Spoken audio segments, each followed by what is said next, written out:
Welcome to the fourth episode of the Creative Masterminds podcast. We are back in the house. You got Sean Fire podcast. Straight up. Yeah, you got Sean Breeze in the house. Who else? Cast 3. What's happening? Cast 3 in the house, and we are happy. We are very happy to be here again. Another week, another podcast that you guys will enjoy for sure. Because we will be dropping gems upon gems upon gems upon Straight gems, up. and just want to let you have some type of level of expectations. So expect some gems to be dropped in this podcast. So Yeah, dig. So with that said, you got Sean Breeze, you got Cast 3 in the house, the Creative Masterminds podcast. Most definitely. So let's just go ahead and just start and get into it. What did you do this past weekend, production wise? Yeah. And I'll put you on the spot real quick. Yeah, no, it's all good. I got it. Okay. Yeah, we I did a collab with this cat that I met actually at the S1 Assembly. We got together and he liked this beat that I put. Actually, the first one I put up, it had like a nice little bounce to it and almost like a little chant type of vibe. Mm-hmm. And he got to writing. We recorded it. We actually recorded it in the gym of his apartment complex. You know, I had my mobile set up.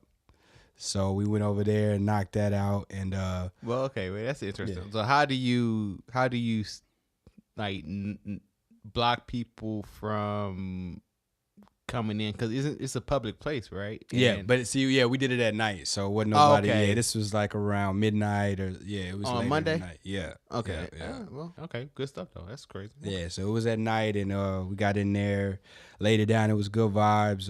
Bet. Yeah, and he's nice, so I definitely looking forward to working with him and putting out some projects or something with him. Yeah. Like hearing you do that, or hearing you doing that, made me realize that I really need to start working with artists. I have like a gang of beats, like on deck, but no artists except for myself, of course. Yeah. However, I'm not like actively rapping right now, but I will be actively rapping in the future. I keep saying that, because that will happen. However, I need to start reaching out to more artists, and I need to give them my beats, or I need to collaborate more so with artists to get on my beats, and so we can create some dope ass music. And that's dope. Yeah, it's tough, man. Like, cause I've written and recorded to my own stuff, just to hear some vocals on there, and I mean I'm not terrible at flowing. I mean I got a little something to bring your way. Yeah.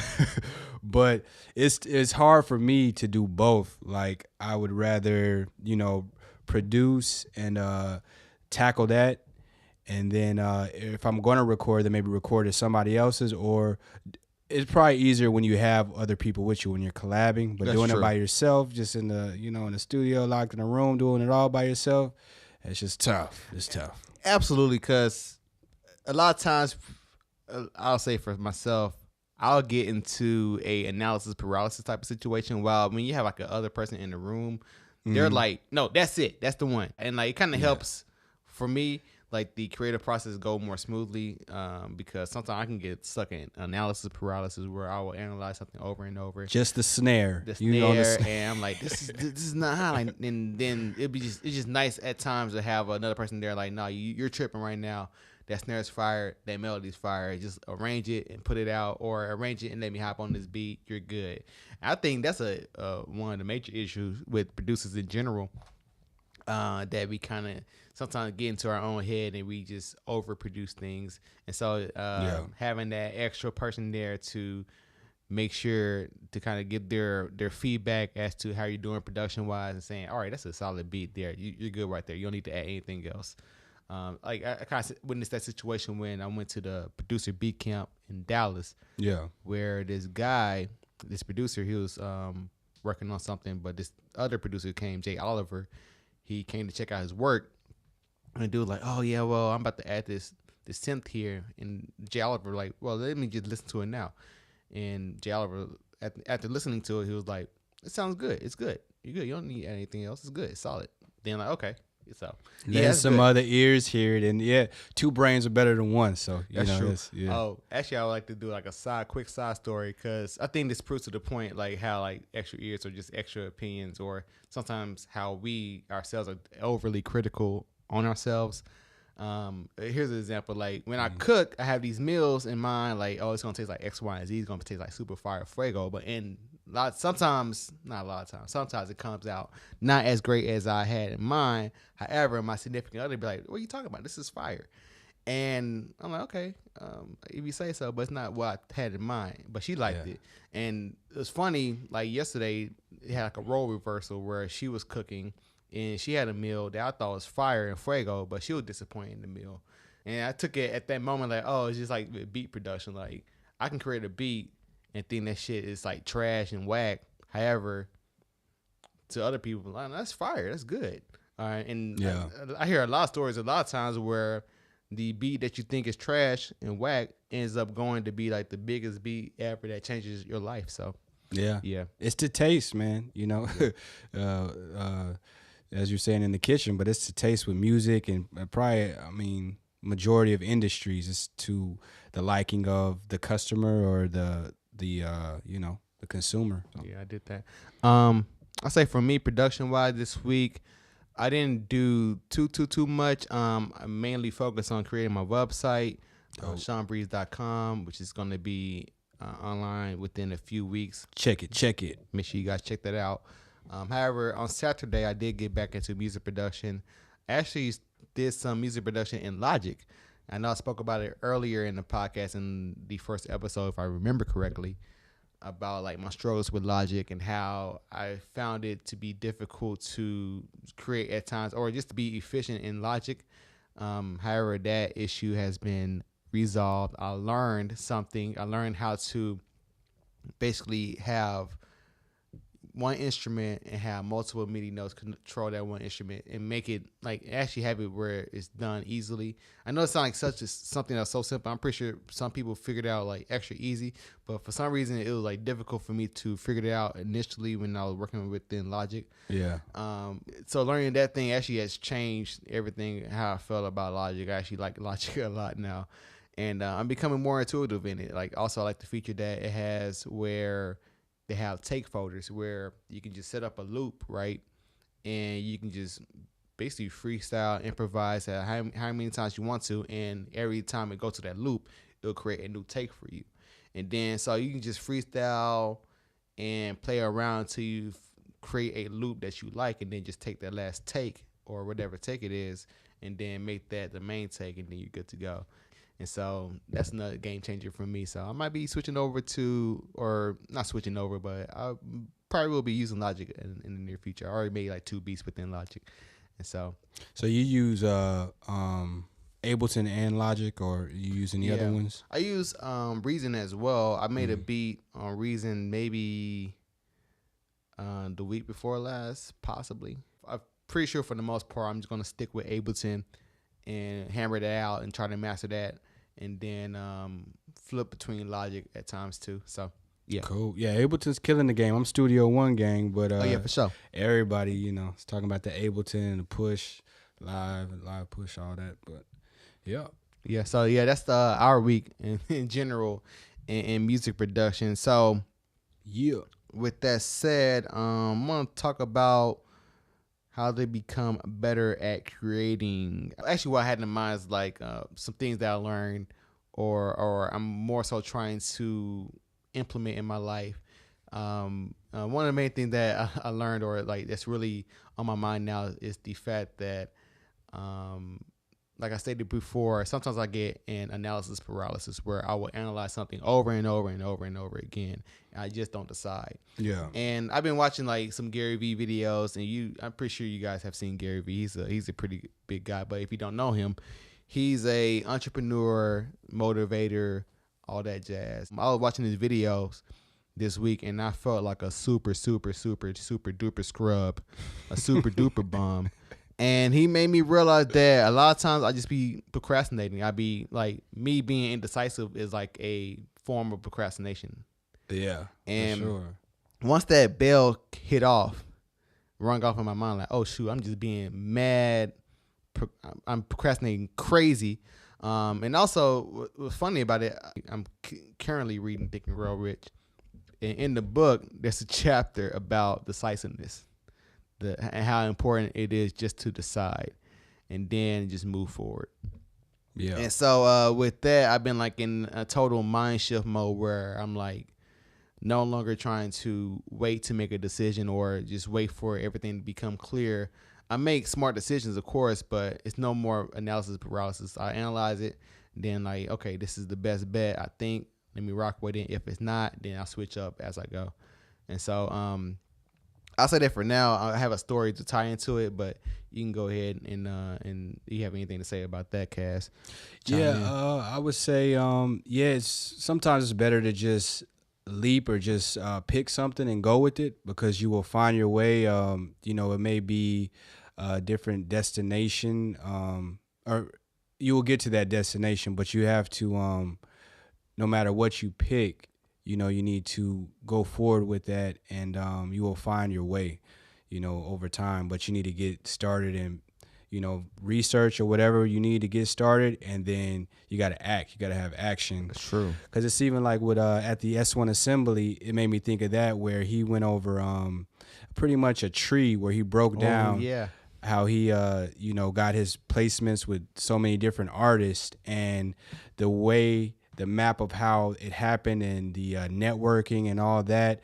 If he wouldn't have met this certain person, then he wouldn't have worked with Jay-Z and Beyonce and all these different things. So you have to start and act first. And if you don't do that, if you're stuck on one thing, which all of us, it happens at times or whatever, then you may be stopping the progress and, the situation that could lead to a great placement, you meeting somebody, you meeting your wife, you doing this or whatever. So it's best sometimes to just get out there and do it.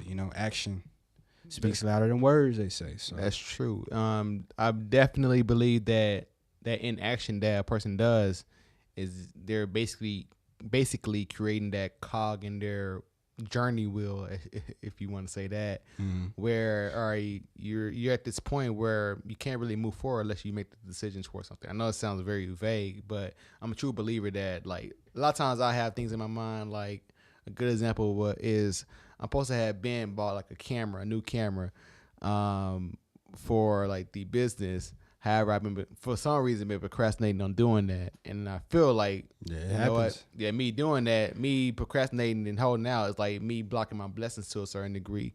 Where, all right, well, if I'm supposed to get this camera and then I'm supposed to do this crazy shoot with this higher quality camera, and then I get this quote unquote big break. I know it's not great to always have that mentality, that big break mentality, that lottery mentality. However, sometimes it works out like that. Sometimes it works out like that. Yeah.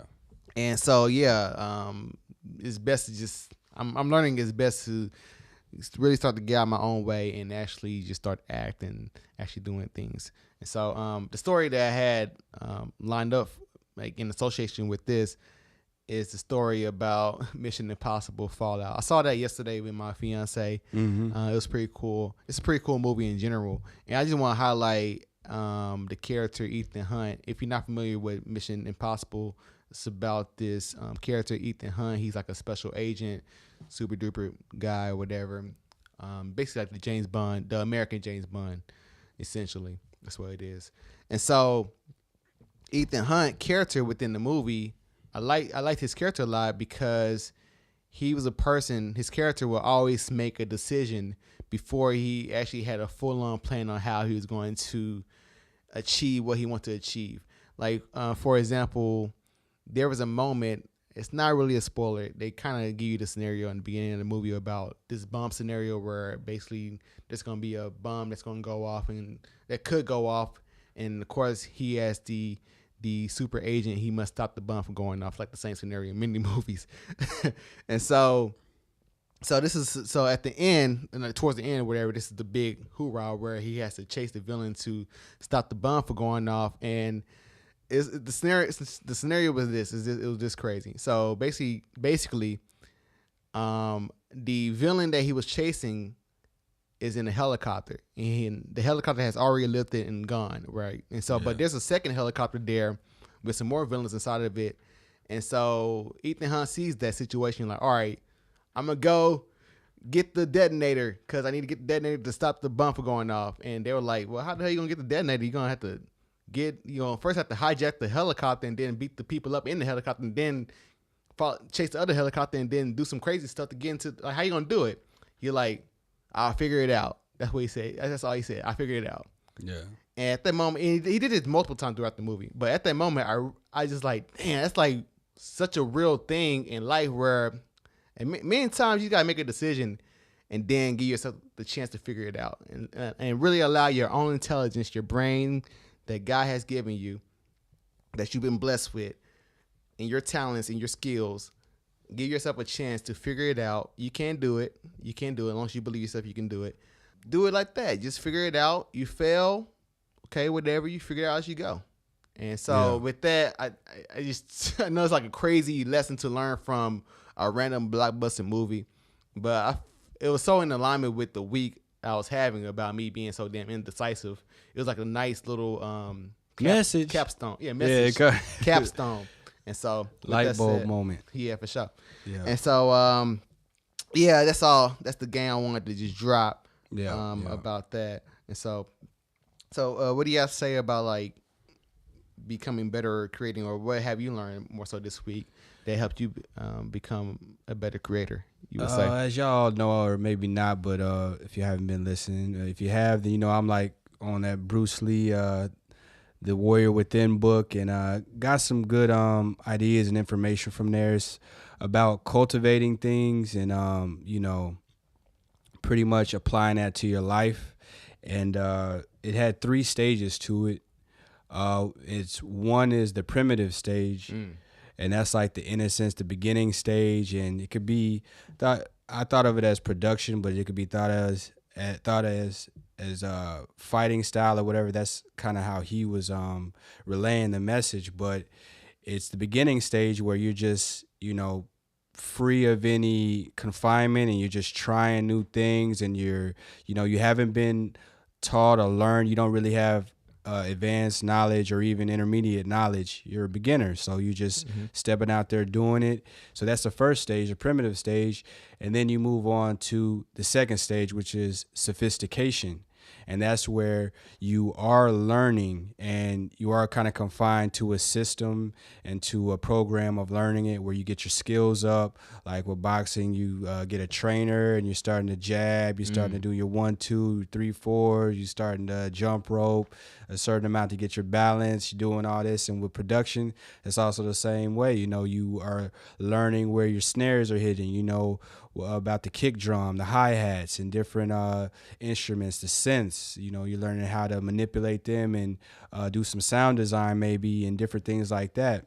And then from there, the third stage is the spontaneous stage, or the artlessness or formlessness, where there's no form, or you've gotten to that point where you learned a lot and you're comfortable with just stepping out. And that's when you kind of return back to stage 1, where the innocence, and you let go of all the rules and the confinement, and you just let it flow. You let your energy, you let your creativity, chi, whatever you want to call it, you let that flow, and you create it in your own way. All that knowledge and what you've learned, you make it your own, and you create it your own way. So that could be, I in almost every area of my life, I think that applies, like for production, for working out, for boxing, for, you know, even with being a parent or whatever, you know what I'm saying? So I think that was very valuable. And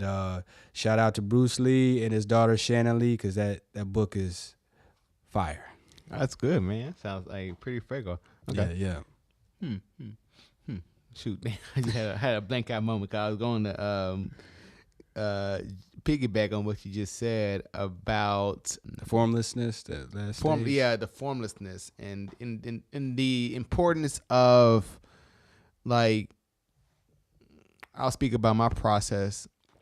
An example, I guess, rather, like with me learning photography and me becoming better at photography. So with photography, like when I first started photography, I was freestyling. I was just doing shots that I thought was dope. But then I realized that, of course, when you look at other people's work, you're like, damn, that shot is fire, though. I need to be more in alignment with that.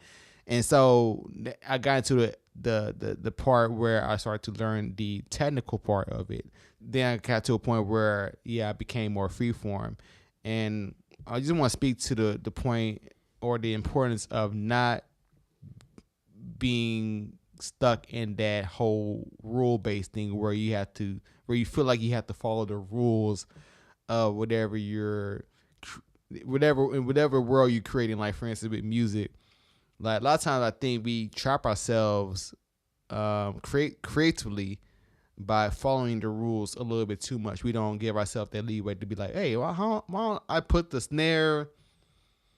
I don't do the numbers like you do, like the 2 and the 4. But what if I put the number on the 5? I'm not sure how that sounds, but but I'm saying a good one is like putting the snare and the kick where they hit at the same time. Oh yeah, that's a good one. You know, like I've heard that you don't do that, but they do that like in Jamaican music. Yeah. And so I mean, and they're doing that now. You know what I'm saying? Like Yeah. you can find that in certain hip hop or stuff nowadays. So. Yeah, I know J. Cole, he does it with his production, if I'm not mistaken. I think you pointed that out to me. It's like an accent, yeah. Yeah, like, and so it's like, give yourself a chance after you learn the lay of the land of whatever creative world that you're in.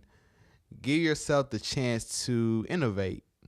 Go outside the box, make mistakes willingly. And the thing is, for the most part, you'll make that mistake, and then you will learn something from that mistake, and then you'll be able to apply that lesson learned to some new production, and you'll create a fire product. And so, give yourself a chance, man. Don't be too confined and too restricted within rules, because that will limit your creativity for sure. Yeah. After learning it, learning the basics and getting your skills up, then it's time to go out there and create. You know what I'm saying? That's it right there. Absolutely, man. That was a fire ass discussion, man. We got pat ourselves on the back with that one. You can see us now. So moving on, Cass had a pretty good question they posed like in our text. It's not a text group; it's just us two. So. Yeah. So us texting each other. He posed a question to discuss on the podcast. If he could create with any 2 artists, who would they be? Right. And so, do you want to go first? You can. Okay. Yeah, Okay. All right. So 2 artists. So again, the question is, if there's any 2 artists I can create with musically, we're gonna put it in that world musically. Who would I create with? And you are the producer.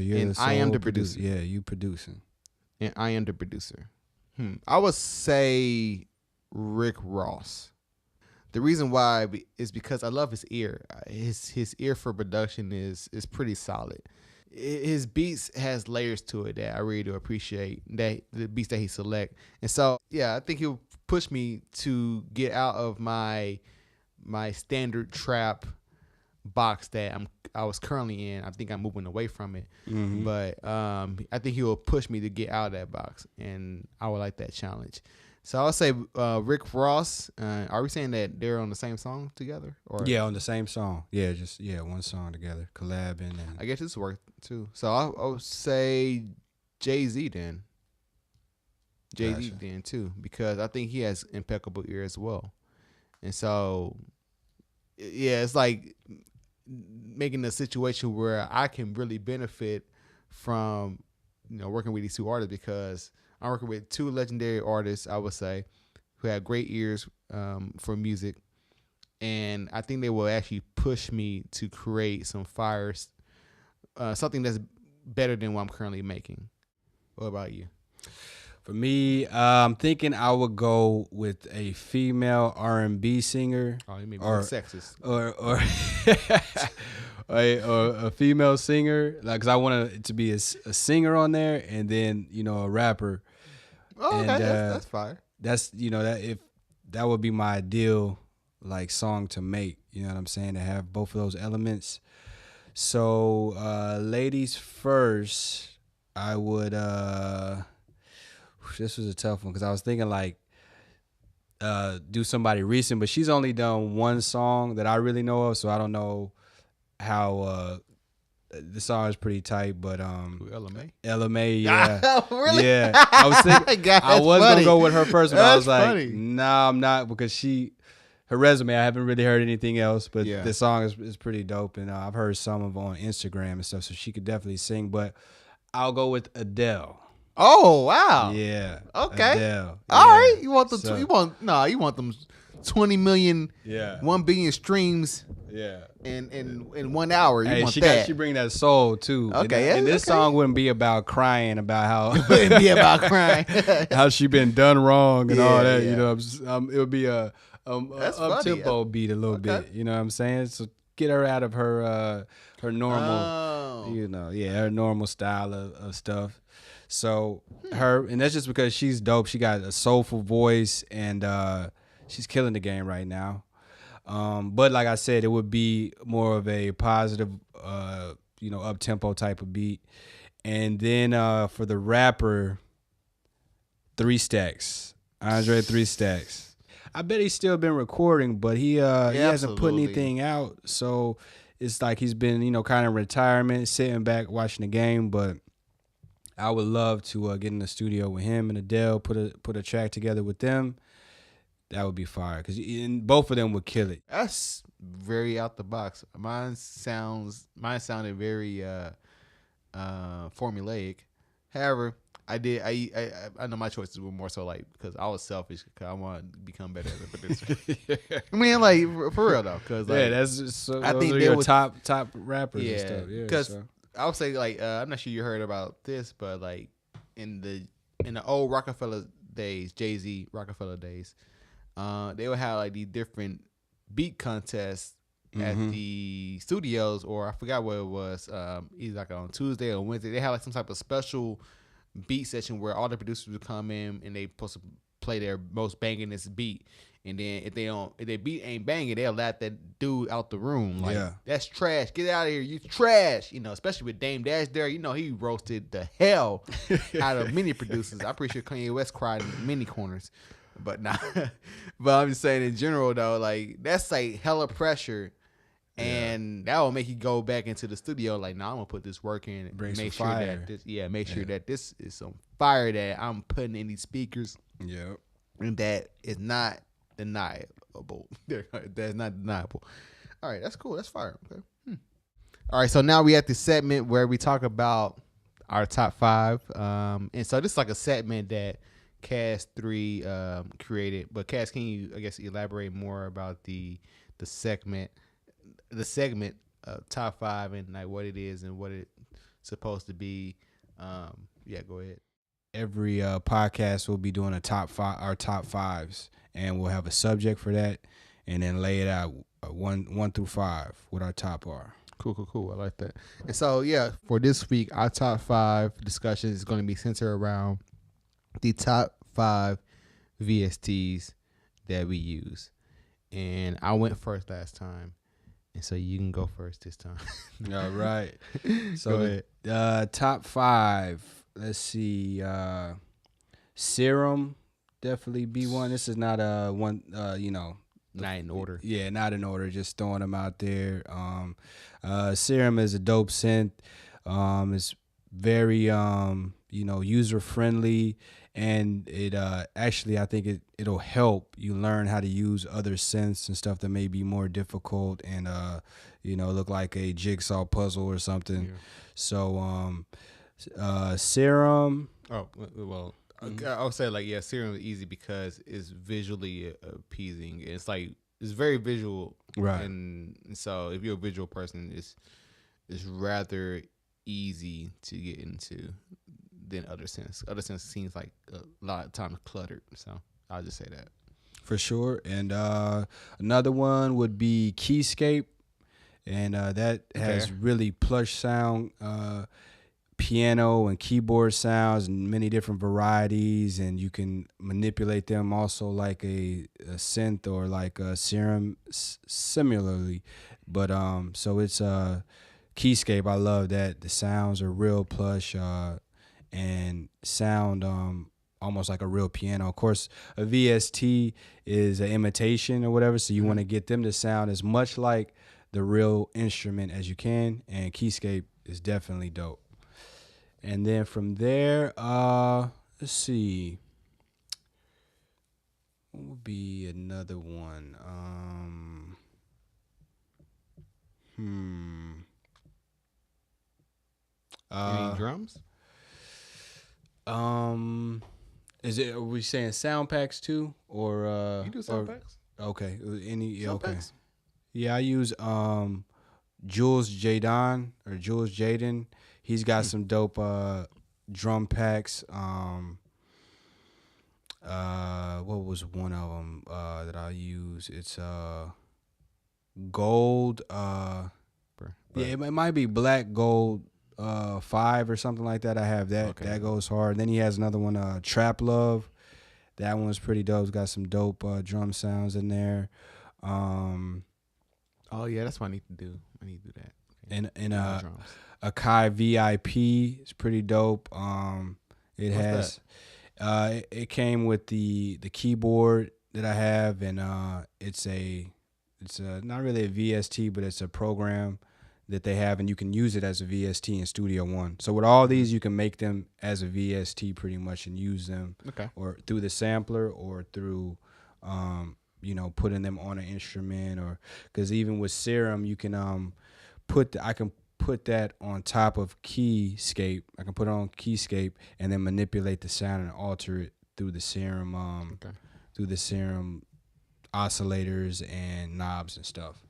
So that, I think that's 4, or is that So yeah, you had Serum, you had the Kai VIP, you had the sound pack you mentioned, and then you also had Keyscape. Yeah, and then one more.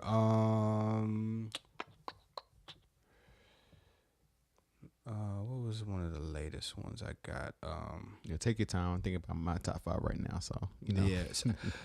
Splice is not a VST, but I'll throw that in there because Splice, you can pretty much find, the sounds that you any VST, horns, violin, strings, guitars, kicks, 808s, all of that. So Splice is pretty dope too, and it's only like what, $4.99, something like that. Is that cheap? $7.99 a month, something like that. Yeah, because I like Splice a lot because sometimes you get in producer block, or you'll come up with the idea, a solid idea, but then you like, all right, you get to a point where you're out of melodies at the moment, you're not sure where to take the song. Yeah. And so I just go to Splice to just listen to different things in the same key, and then hear something that, okay, I can add that to the beat, and then sometimes I may add it to the beat, or I just may just steal the melody and then add it to the beat and that type of thing. So yeah, I really like that. For sure. Yeah, it's definitely a helpful way to get the creative juices flowing. Absolutely. And all of that. Yeah. Okay, cool. Most def. So for me, my top 5, I'm gonna have to jack that Serum. Serum is like my baby at this moment, where I do like a lot of different sound design within Serum. Mm-hmm. It's very easy to learn. It's very intuitive. I love it a lot. I love creating sounds within Serum for sure. Machine is it can be a standalone software, but also can be used as a VST within a DAW. And so I use Machine primarily for my drums and like drum manipulation, that type of thing. And so for sure, if I'm doing drums on my beat, it's with Machine. Third, I would say Complete Control. Yeah, Complete Control. Complete Control is also like a tool that can be used as a standalone. However, it can be used as a VST. And what I like about Complete Control, it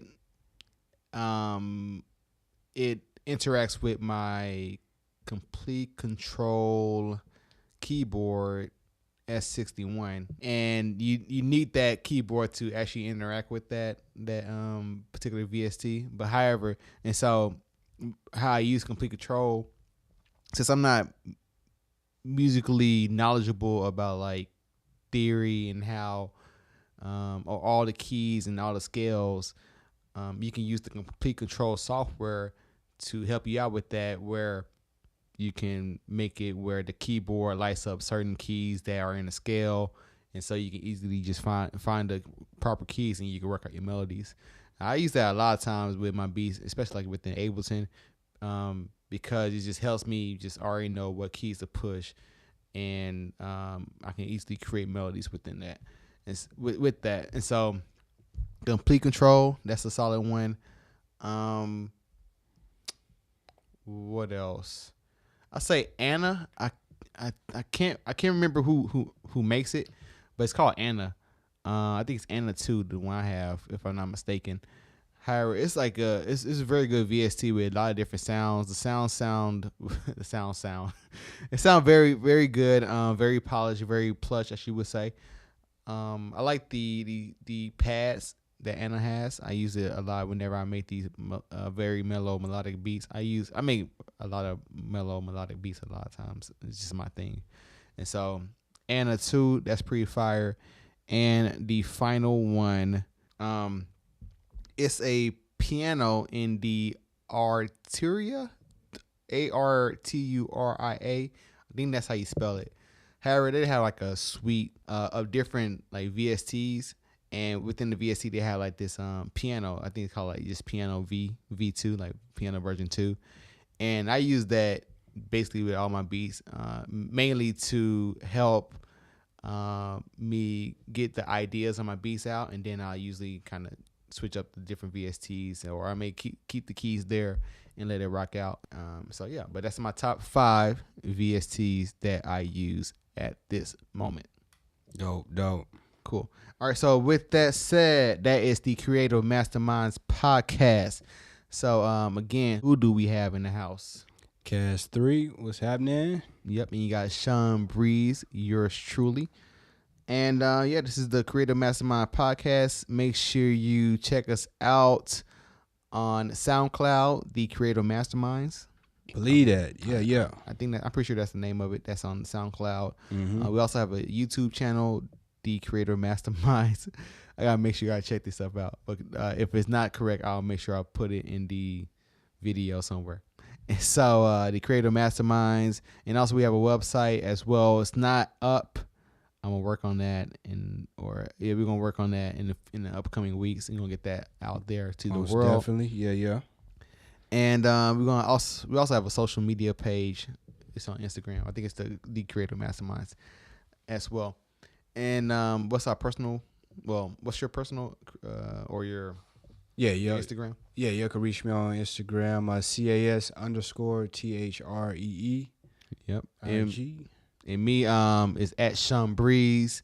That's on Instagram. OG Sean Breeze on Facebook. OG Sean Breeze on Twitter. Because I'm an OG. I'm just original with it. I've been doing this for a minute. And with that said, I think that's all we have. Anything else? Any extras? Any plus ones? That type of thing? I try to remember. Make sure I don't want to cheat the people. You're right, straight. Yeah. I don't want to cheat you guys.